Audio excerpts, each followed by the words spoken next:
So was this an impromptu paint along then? It kind of is. The cat was like very close as a second vote. Yeah. Second choice last month. I thought, well, I have it drawn out already, just like I had the donkey drawn out already, because I was going to paint it before I go to Florida anyway. So I'm like, well, why don't I just make it a paint along? Well, we're having Rita Kirkman week in a couple of weeks.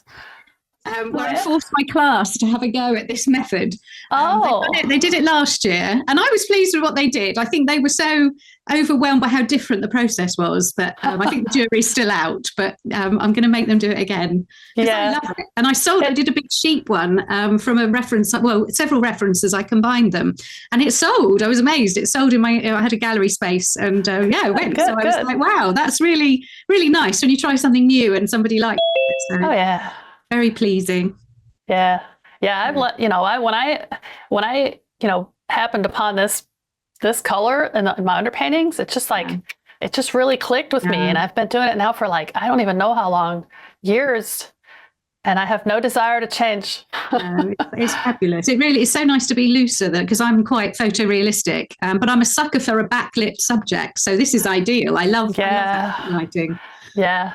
Well, it's got to be there in the photo, whenever I do, I do some paintings sometimes with photos like cloudy day photos or just a photo with, ambient light, but something about the subject is what catches me, or, something else besides the light is what attracts me to it. And it always looks different. I enjoyed that. The Foggy Oak was a good one to watch because it was a bit different and landscapey. I quite like that one. But, okay. Yeah, I don't know. I have a hard time even hanging my foggy landscapes with my other work because they're just so different. Yeah. Hi. Hey. Good to meet you. Yes, you too. I like your style. Thank you. Very original. Thank you. Very original, really. I like that complementary color and the value. You get two things at one time. Yeah. And complementary colors. Right? Yeah, so with the warm under and then the cool on top. Yeah. Yeah. There you go. Yeah, I've gotten used to that for years now. In fact, I usually, even when I paint like on a different surface, or if I paint on like a cool toned surface, I feel weird. I have a hard time choosing colors because I'm so used to putting the cool on top of the warm. If I have to put the warm on top of the cool, it's like different to me now. You put the warm on top of the cool? I'm so used to using warm underpainting. So I put cool color. Almost every color that goes on here is cooler than the underpainting. So I'm working cool on top of warm most of the time. And if I happen to do some other project, I haven't even lately, but when I happen to do something else on some other paper, different paper, like maybe a blue paper or something, a cool toned surface, it's strange in my brain to shift to there and do the warm colors on top of cool. And I'm just so used to this, and I just love my process. I know there are some other people with Patreons or some other instructors places that they like to teach a little bit of this, a little bit of that, and how to do this or that or the other thing, and like, not me. I just do what I do. And if people like it, people who like my work, they come on my Patreon. They learn how I do it. They're not going to learn how I don't do it.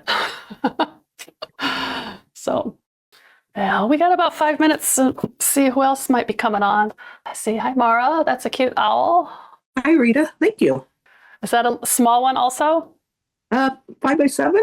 Oh, okay. Yeah. It seems big. It seemed huge after the 4x4. Yeah. And strangely, the 4x4 took more time. Yeah, sometimes it does. It's like I've been doing some 4x4s, some 5x5s, some 6x6, 5x7, and I'm really tempted to like not price anything less than a 5x7 or a 6x6 because it still takes the same amount of time. Mm-hmm. Yeah, it does. Is there a big difference in the frame price and like the Not glass? really. Okay, actually, most of the time when I get those frames, most of them I'm getting from kingofframe.com, and when they have pre-order sales. Sometimes they're not really a sale. Sometimes it's just saying order now before the price goes up. But usually he's got he'll have the 4x4s and the 5x7s, 6x6s, all the way up to 6x8 for the same price. Okay. And then the 8x10s, the price goes up. So I just buy as many of them up to 6x8 size, as many as I can afford at that time. I like the square format, just compositionally. It kind of like creates a tension. Yeah.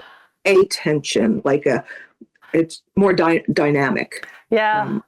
I like squares too. Yeah. I have a post somewhere. One of my, probably if you search composition in my index, if you search for the tag word composition, or I think I have composition as a submenu as well.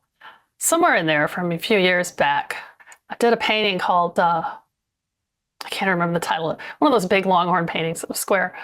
And I had done some research on composing in a square, and I came across this mathematician's site where he had done some formulas that like geometric formulas that with squares and circles inside a square, and it was really pretty interesting. Like the golden mean or the kind of, yeah, like kind of like that, but it wasn't, because the golden mean is a rectangle. So, but if you just Google that now, I've found some other sites too. Some usually math people get into this kind of stuff, but the other ways to compose within a square that I've come across, and somewhere I have links. I just don't remember where. Okay. I'll look for them. But it's really interesting. You can see like layouts and people who are doing, visually with geometry. Mm-hmm. They'll have like layouts and stuff that look really interesting. That you can, like if you follow their line, if you use their circles and squares and angles inside of a square to adjust your composition accordingly, it can help, I think. I saw a study where they took the Fibonacci spiral and placed it over faces that a large majority of people would find attractive, like movie stars. Yeah. And how, some of the ones that more people are drawn to actually fall within those ratios. And I was like, oh, it's science. Well, yeah, it's just, I don't know. Leonardo DiCaprio pretty well fit that. That's why he's so. Oh. Yeah. Leonardo DiCaprio, though, he's got kind of a weird face with that huge forehead. I was thinking more Jensen Ackles myself, but yeah. Well, leaves and seashells, snail shells, mm-hmm. and leaves are the two primary ones that I first think of when I think of nature and that formula. That when leaves grow, or when leaves have, they grow out, or they have like a shape, and as the lines come off the leaf and they get smaller and smaller, it's that ratio. Oh. And that spiral on a seashell is exactly that ratio. So it's pretty interesting. It is. Well, it's 2:00, so let's get started.